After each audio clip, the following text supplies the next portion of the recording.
আজ একটু first time momo বানানোর ট্রাই করলাম। ফার্স্ট পেঁয়াজগুলো ভালো করে কুচি করে নিয়ে এবং আদা রসুন লঙ্কা কুচি করে নিতে হবে।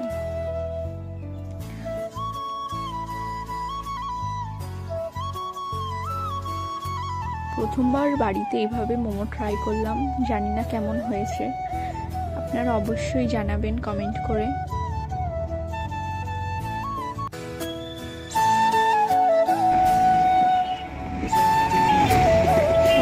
ছোট ছোট টুকরো করে নিতে হবে।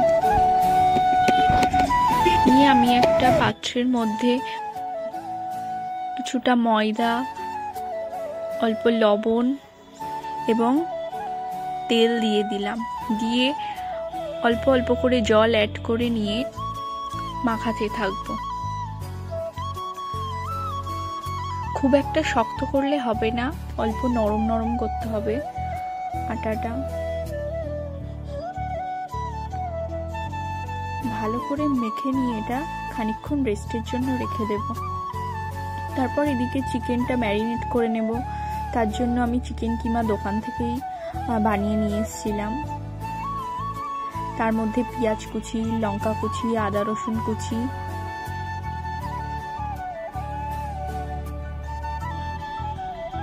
এবং অল্প লবণ, গোলমরিচের গুঁড়ো, ধনেপাতা কুচি এবং লেবুর রস দিয়ে ভালো করে ম্যারিনেট করে নিতে হবে। সোয়া সসটাও অ্যাড করে দিতে হবে তার সঙ্গে। কিছুক্ষণের জন্য আমি এটাকে ম্যারিনেশন করতে রাখবো। এদিকে আমি চাটনি বানানোর জন্য টমেটো নিয়ে নিলাম। মাঠের দেশি টমেটো নিয়ে এবং তার মধ্যে শুকনো লঙ্কা রসুন দিয়ে ভালো করে সিদ্ধ করে নিয়ে টমেটোর খোলাগুলো ছাড়িয়ে নিয়ে পেস্ট করে নিলাম। নিয়ে তারপর ফ্রাইং প্যানের মধ্যে তেল দিয়ে কিছুটা জিরে দিয়ে এবং টমেটোর ওই পেস্টটা দিয়ে দিলাম।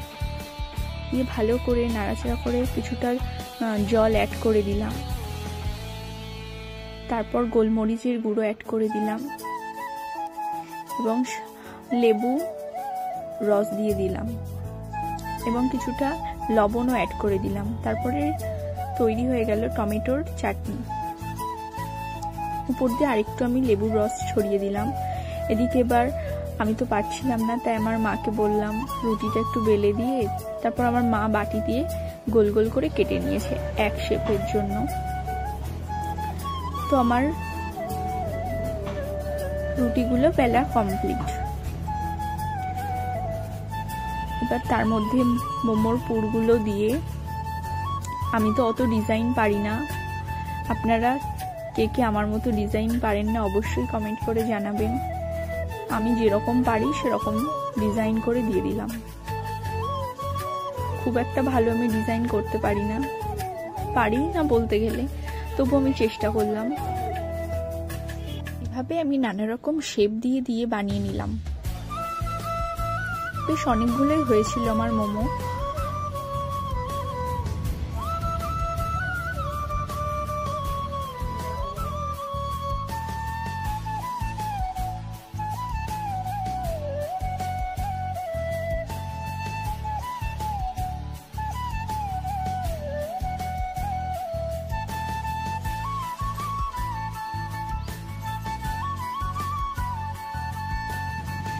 কোনো রকম মোমোর শেপ দিয়ে নিলাম।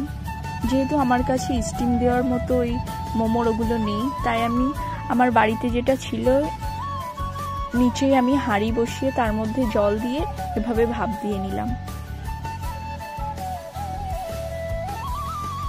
তারপরে কিছুক্ষণ আধ ঘন্টা মতো রেখেই নামিয়ে নিলাম।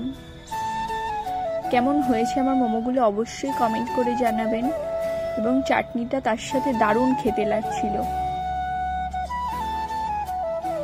ভিডিওটি ভালো লেগে থাকলে অবশ্যই কমেন্ট করে জানাবেন এবং লাইক করে দেবেন।